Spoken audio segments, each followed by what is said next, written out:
Okay तो अब इसी का पार्ट 2 करते हैं. Now we have to create a table as well using my SQLite. Okay तो चलो अब टेबल भी हम बना लेते हैं. तो टेबल लेट से मैं इसी वाले डेटाबेस के अंदर बना देता हूँ जो अभी हमने बनाया है MySQL DB के नाम से.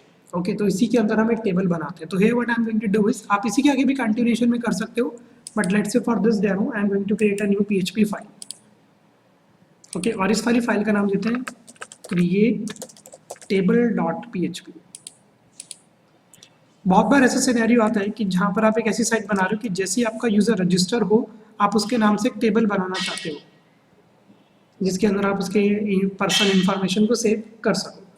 तो अब आपको फिर उस कंडीशन में MySQLite का यूज़ करना पड़ेगा क्योंकि मैनुअली फिर आप कब तक टेबल बना लोगे.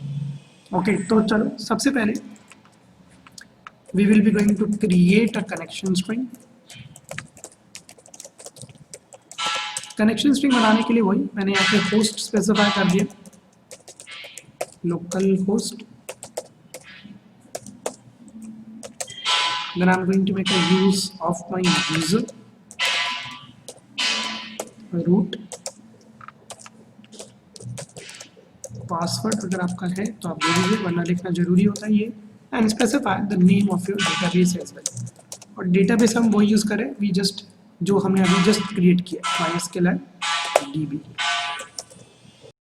तो ये इन्फॉर्मेशन हम क्या करते हैं कि लेट्स से ये वाली इन्फॉर्मेशन एक कनेक्शन नाम के वेरिएबल के अंदर हम बना लेते हैं is equal to new MySQLite. और ये 4 इन्फॉर्मेशन आप यहाँ पे स्पेसिफाई कर देना, होस्ट, यूजर, आपका password and your database name.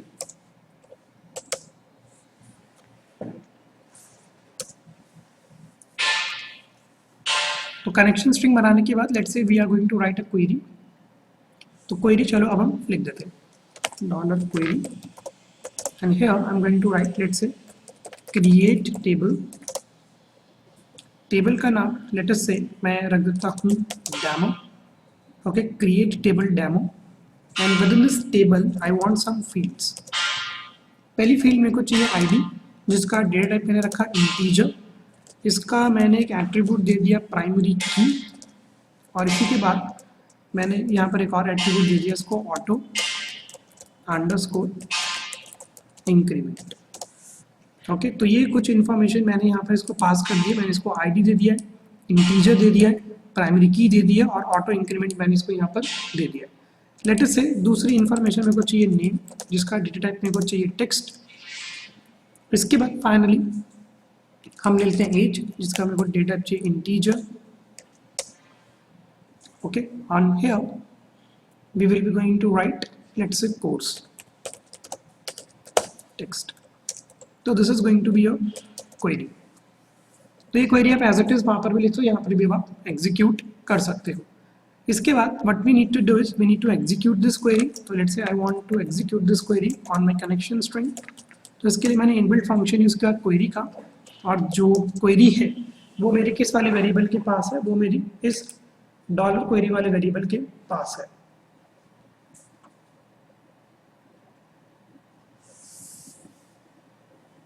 इतना हो गया आपका, ठीक है. तो वही अब हम कर लेते हैं जिसमें का use of F statement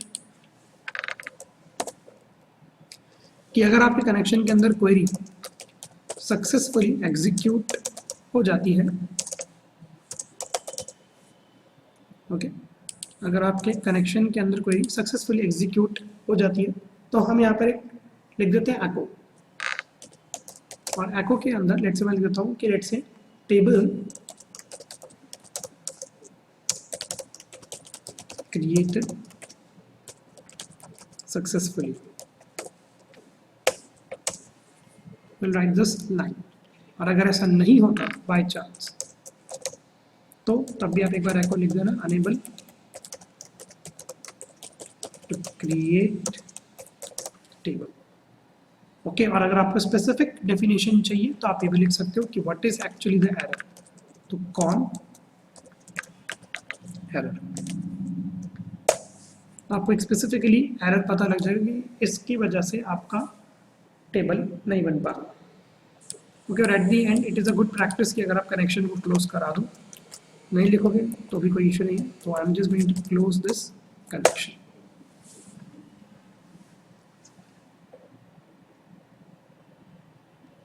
done, इतना लिखा आपने, तो अब आप इसको एक बार सेव ऑल कर लो and let's just test this application. तो ये है प्रतीक्षा नाम का फोल्डर और ये हमारी फाइल है क्रिएट टेबल डॉट php। तो यहाँ पर जाते हैं तो इधर लिखा आ जाएगा कि table created successfully. Okay, and moreover what you can do is आप php माय एडमिन से जाके क्रॉस चेक भी कर सकते हो।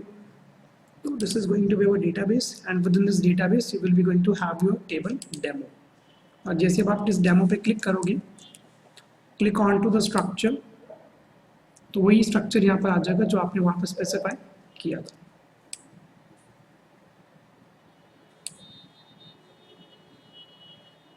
आईडी आ जाएगा, नेम आ जाएगा, कोर्स आ जाएगा।